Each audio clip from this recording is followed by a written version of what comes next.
bakka taanetu ittiin lula siigalee lulee kaasafa afirraa eega bakka tu jira. Siigalee. Hai. Guddaa taanaan akkasiiti jechuudha.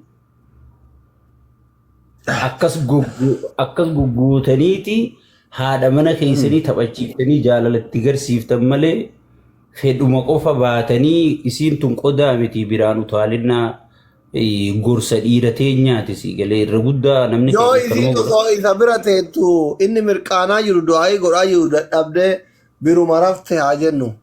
Inni immoo nama qama'aa jiru mirqaanee miira keessa galee barbaade bakke maraftu san hin xaarsu irribaan kaasu jedhee akkasumatti addaan qabe hoo ta'aa kitaabul jismaa jedha waan kanarratti. Hai barra meeytaa wajjira fujjirte jechuudha. Afaan Arabaati maal jechuu meeytaa wajjira fujjirte Arabni maal jedhaan? Afaan Arabaati.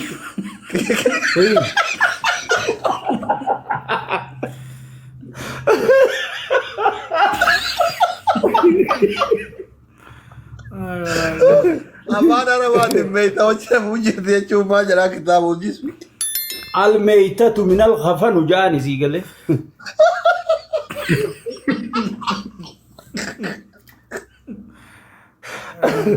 والله يا رجل كي يتم سيقله ايه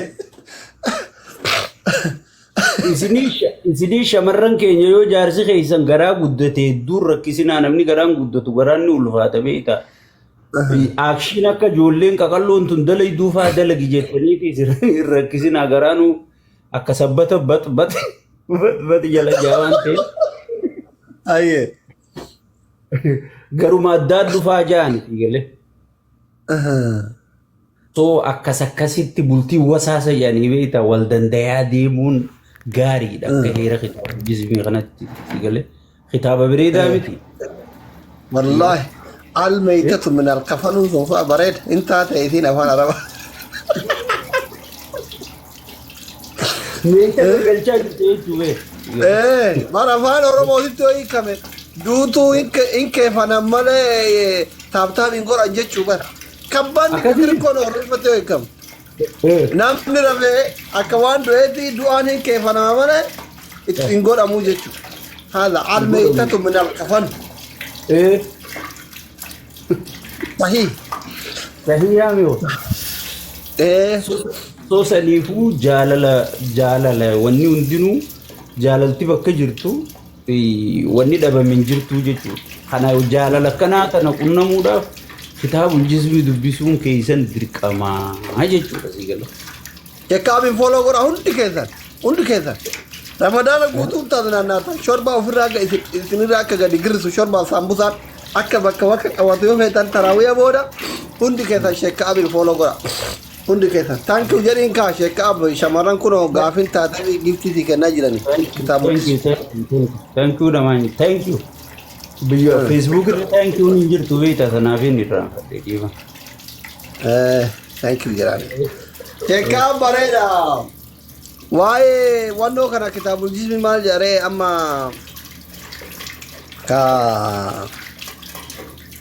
abbaan manaa tokko kan garaa guddaa kana inni hubatubatti jedhanii amma haati manaa takka hin jaalalleen tasa fiilmii fa'a laaltee ta'e Netflixii kana yoo gubbarratti bahuu feete kitaabul jismi maal jedhaa wayii jalaa dhoyaa sanuma galgala saambusaa kana shorbaa kana dhudhugee kitaabul jismi akkamitti ilaala waan kana. Beeki innama al'amaalu bil basaabasiina jaarabni beekta niyaan wal jeequudha. Nama thank you.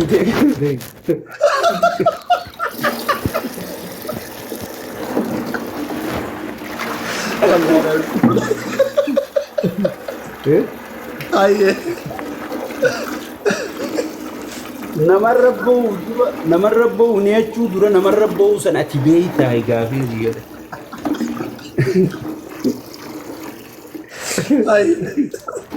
Keenya kun irra guddaan shuuroo nyaatteetii fi fuutan oluu karaa lamaa akkana juu hin dandeenye suma gubbaa ta'e si cal jettee. Gubbaa keeyitu Iyyiti barbaachisaa bar. Xiyyi qawwee tanaanin sirna fuula gubbaa kaataa warri wal gubbaa kasi wirjuu san ifiifuu leenjii dhufee jechuudha. Sigale akkanuma wirjechaan jiru namni jarri lachuu leenjii qabu. Isilleen innilleen. Sigale soo kun ammoo kulli shay'in min al-dararaa jaa wal dararu al-dararu min al-dararaa jaa sigale arabni. Kaosoo homaan beeyne walirratti baay'aan kun. Kaosoo homaan beeyne walirratti baay'aan kun gartee isiinis hin beeytu yoo inni beeka akkana jiijee isitti himamoo miirasaa ibsata sigale. Amma duu laayikisiis jetteetumatti dhiiftii bar faranjiin ganaa isii beekachii booda. Waan Okay. Ammaasiis shamarran keenya uggii fiilingii qabaatan ilkee ciniinnattaniin taa'ina oh my god jaa haraamii miti isinitti. Oh my god eenyu Oromoo irratti haraam godhe. Sigale. Sagalee dhageessisuu qaban. Sagaleen babbareedduun gizee abbaan manaa saati manaa wajjin ciisan. Dhageessisuu shamarran qaban sagaleen babbareedduun sagalee akkamiiti? Sanittiin si dhufa dhiirti teenyarra guddaan yoo dhalaa waywaattee oh my god jette intal baalagee sharmuuxa jee arrabsa sigale. Gowwuma si gammachiisu jirti muuziqaa siree jaamti tun sigale. Thank you sharan bareettuma. Hayyee. Muuziqaa siree si dha'u jirti malee baalagummaa miti sigale. Okay, oh my god. Oh my god fikir ገብቷል ምን afkana yoo jammale afaan oromooti. Akkana gaa maarregaa xiqqoo dhita biraan fakkaatti soo isin wooma beeytanii amma ta'arriifaa ingiliffa kanan beeytu eebade jetti. Way eebade jetti bar dhiira loonii jalaa bade muka miqiyaamaan nu qabatte si. Sirba aadaa artiitiin jechuudha. Eebade jetti bar ta'arsiituun bare gaaf tokko asumatti wooma dhugaatii beeku waan nama mudatee mucaa keenya Harargee tokko. Michiyyoo arsiitii fi gurbaa wal jaalatanii intalti geeffattanii inuma jettiin sigale. Inni geeffattanii tana isaa galaan jiru. Geeffattanii jettiin isin? Meeshaa achi geessitanii jechuun Harargee biratti edaan isiin xumurtee jechuudha sigale. Okay, afaan waliin wallaala. Hin geeffanne numa hujaaree jettiin sigale. Eshi.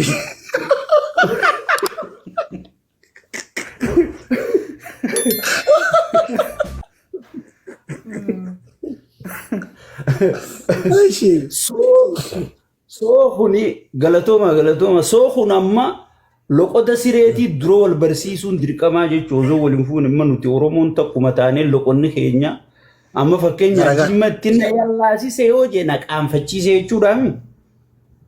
Na yallaasise jechuun na qaanfachiise hiyyeellaa jetti. Oh hiyya aboo naasirreesse kaasii beekaa misa wayi. Anaan beeka kana dhiisi. Hiyyeellaa jetti. Ni yallaa jetti sigale. So yoo na yallaasise kan siin jettu taate amma Harargetti na yallaasise yoo jette waan sensii hiikaan qabu nu biratti caluma jeessi ilaala namni taa'ee sigale. So loqoda kana wal barsiisuun irra guddaan dirqamaa jechuudha. Harargee irra guddaan isii beeytaa sa'a laallachaa sa'aaf dura keeysee taa'uu qabda hoggii isaanii wajji jirtu hoggii oofuuf jirtan. Gidaara irratti maxxansitaa? Sa'a laallatti yoo sa'a isii san dabarsite siidhumatti ilma sharmuutaa ooyiruu abbeetii dongorta seete jette gidaaraan si dhooyite si jalee.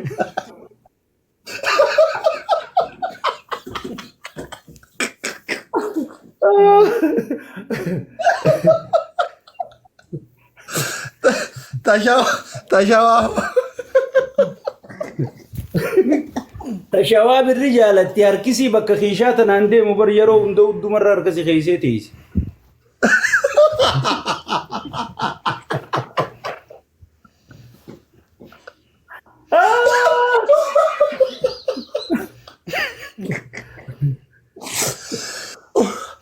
Egaan daawwattoota keenya kan dubbisaa jirru waa'ee kitaabul jismiiti kan irra haasaa jirru waa'ee amaloota shamarran Oromoo kutaa Oromiyaa gola kutaa Oromiyaa kutaa tokkooti. Haga ammaatti amala shamarran kutaa Oromoo kutaalee garaagaraa ka Arsii dhageettan, ka Jimmaa dhageettan, ka Hararge, ka Shawaa dhageettani. Ka Iluu Abbaa Booraa Walloon kanneen Wallaggaan yeroo bira itti deebina kutaa lammaffaaf akka nu ta'utti qaxxaamuraan achi tarra. Ramadaana kana keessa kitaabul jismi sa'aatii akkamii yoo jaarsaaf jaartiin wal argite yookiin wal gammachiifte ajaja. Kitaabul jismi beeyta irra guddaa waa'ee shari'aa tanani sodaata. Okay, eshi. Maaliif waa'ee jaalala irratti waan hidhamuuf inni jaalalti jechuun daangaa hin qabdu kitaabul jismi keessatti sii gale. Eshi. Kitaabul jismi keessatti daangaa hin qabdu karaa rabbii kana daangaa qabdi wanti sii irra guddaan isii. Mudannoo kitaabul jismi keessatti barraa'ee keessame ka Oromoon afaan hin beekne faranjii xabbaste jira akkamitti wal baratan akkamitti wal jaalatan. Oromoon irra guddaan Oromoon faranjiin takka ati si jaalannaan takka qaamni kee kun itti tollaan laanguweejii sin barbaachisu boodii laanguweejii janiin si galee qaamaan agarsiifachuu jechuudha si galee. Eshi amma akka kiyya akka Afrikaa dhaqee kun osoo faranjiin na jaalatte hirrafnoo jechuun ni barbaade. Maal jedhan kitaaba. Amma fakkeenya qaamni kee bareeda yoo jetteen akkana jetteetuma akkana gooteetuma jettaan si galee. Thank you jetti si galee. Kana yoo jetteen guutuu sheeppii fi wanni kee hundi bareedaadha jechuu si galee. Hin barbaada jechuun ni barbaade. Numa jettaan. Inni itti jettaan ni barbaade jechuudha si galee.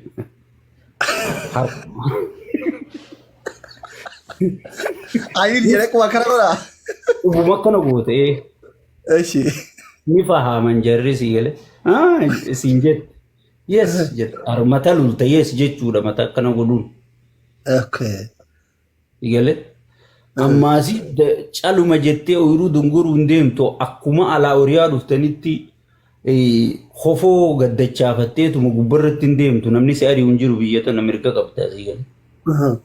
Eshi. Guutuu jettee rilaaksii jettee ilkee tee shawakkattee bobaa tee urgeeffattee hidhii tee tana hunda libbistee dibdee isiinis looshina tokko jira ka'asa alrastu minal siree kan jaa arabni juun si galee boqonnaa fudhattaa jalatti si galee hafuura. Alrastu minal siree. So ajjalatti dibattee suuta jettee akka nama salaataa deemutti eegalanii beeku isaan addunyaa kanarraa wanni isaanii fardii kana waan ta'eef. Yoo ati jarjartee akka shayxaana nabee harkee wit jette calm down siin jette suuta jii jechuudha ammuma qabadhu akkana yoo isii siin jette calm down jechuudha. Yoo ati calm down san bira tarte hoo poolisatti fiddi. You rape me jetti gartee dirqiin na gootee jechuudha ati gana sumaa qullaa jiru akkanumatti sumaa akkana godhu akkanuma sireese wanta sina kan makiinaa wanti isa. Poolisaa. So saniifuu itti eeggannoo guddoo barbaachisa si galee. Sheekaabii fooloo godha nama kumaan as jirtani. Follow godha. Bareeda sheekaab kitaabni keessa yoom eebbisiifama yoom xumurama. Barraa hin dhumatee hattamame. Baankirraaj manfuuhatti eebbifama. Eebbi isaa baankirraaj manfuuhatti. Manfuuhatti maaliif jazaa kitaabul jizmi warra manfuuhaa qofaa beeka galee. Okay.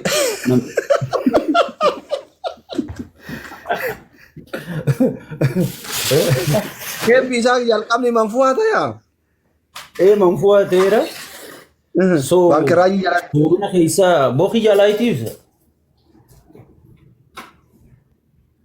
Cost money. We leave the stupid people. Sorry about that. Cost money. So akkasitti wanni godhamuu qabu sani soomana keessa wanni godhuu qabdan soomana keessa wanni isin godhuu qabdan yoo jaartiin teessan dabba akka gaarii qabaatte bakka kichinaa tanan deddeebinaa uggee asrii galee Dabba bareedaa qabaat. dabba bareedaa yoo qabaatte bakka sooma wanni kanan deddeebina maaliif shayxaaniin hidhame janii fiifuu dubbiin gaafuma soomana hawwitii waan sanii forsaam riziin maaliif akka ta'e naan galu si galee Ramadaana keessa nama kafachu. Maaliif garuu dhugaa jette? gartee mi waan san Argeera garuu kitaabul jismi maal jedha? Kitaabul jismi maal jedha waan kanarratti? هذا كل شراب طعام ماري جهاز وابيتا خناس يوغوز يا كتاب الجديد Taambusatul shorbiyya. هلبسة شربية وسمبوسية وماري جهاز سو خنا هندي وان قرانني دما شيء جانني دما شيء كتير نجت اما شيء ناصر مزافان كن رب بمبر بانوان تيفني دما جنيت موسو يا بيتا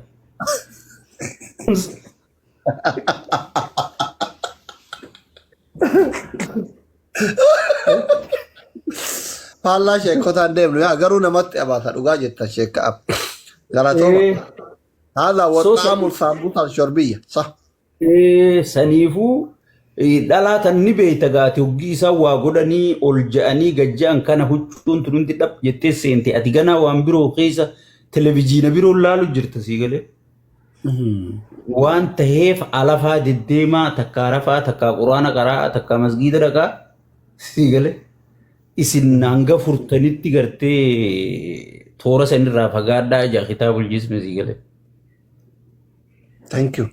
Galatooma. Ramadaana keessa yoo xiqqaate yoo guyyaa hunda itti turuu baatee torbaan keessa guyyaa lamallee ta'uu sheekka ab akka nu bohaarsu feenaa waa'ee kitaabul jismi kana akka nu bohaarsu feenaa jedhan daawwattoonni kiyyaaf ka itti nu himinaan jedhanii